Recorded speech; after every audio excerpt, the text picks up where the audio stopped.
How much do you think it would cost to redesign a hydro bill? I think the answer is going to shock you, folks.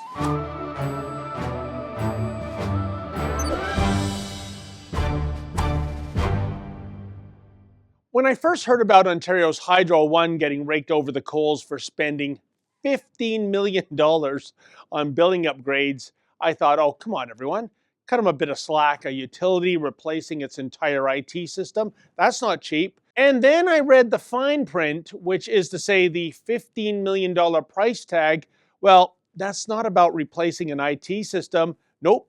A bulk of that is going towards simply redesigning that piece of paper that arrives in the mail each month telling you how much you owe, even though an increasing number of consumers are opting for online billing these days. Yet, even in the framework of irresponsible public sector utilities that liquidate money at a rate that would make a drunken sailor blush, how is it even possible to spend so much on so little? Indeed, NDP energy critic Peter Tobbins nailed it when he asked how this expenditure could possibly be justified when, quote, families are struggling to keep up with the 300% increase they have seen to hydro rates under the Liberal government, end quote. Now, this story dates back to 2016 when Hydro One surveyed its customers and discovered that almost half of them had trouble understanding their bills.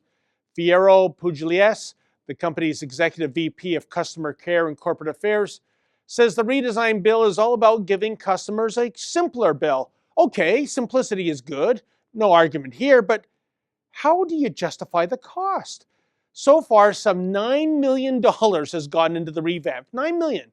In media reports, Pugliese says cosmetic changes to bills account for about 25% of the cost, with the rest of the money going toward updating information systems and improving digital billing platforms. The additional $6 million Hydro One is looking to spend would go towards bill changes for its commercial and industrial account customers. And again, I still don't get it. How can such a billing redo possibly cost $15 million off the lot? And would this ever happen in the private sector? Case in point, it seems that every 5 years or so, the Vancouver Canucks redesign their garish uniforms. Almost a half century later, they still can't get it right. But that's not the point. The point is this. You think that even a professional sports team spends anything close to $15 million on a uniform reboot? I mean, that's Omar Cotter money. But that's how they roll in the public sector, at least in Ontario. Remember the old Government of Ontario Trillium logo? Check it out. Everything you'd want a logo to be. Clean, simple, uncluttered. But in 2006, the McGuinty Liberals apparently had so many taxpayer dollars burning holes in their pockets that they hired an agency to come up with this. Cost to taxpayers? Oh, just $219,000, which in Hydro One terms, admittedly, is chump change. But if you're going to change something, shouldn't the change be for the better? The new Trillium logo is a monstrosity. I've stared at this logo many times over, and I've come to the conclusion that this is an illustration of three dudes lounging in a hot tub, or, well, use your imagination. Then there's the liquor corruption bureaucracy of Ontario. Since the LCBO runs a provincial liquor monopoly, they could have stores resembling nuclear fallout shelters without any signage whatsoever. But the liquorcrats decided for no good reason whatsoever that they wanted a snazzy new logo for their temples of overpriced hooch. So they spent $500,000. Now here's what the old logo used to look like. Here's the new one.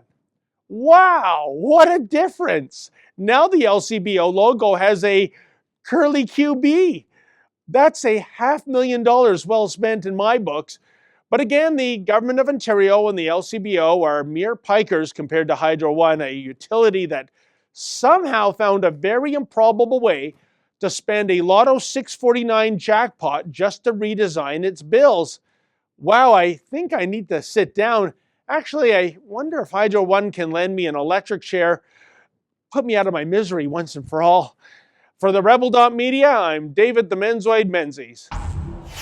Hey folks, if you like that commentary, please consider becoming a premium subscriber and never miss another Rebel video.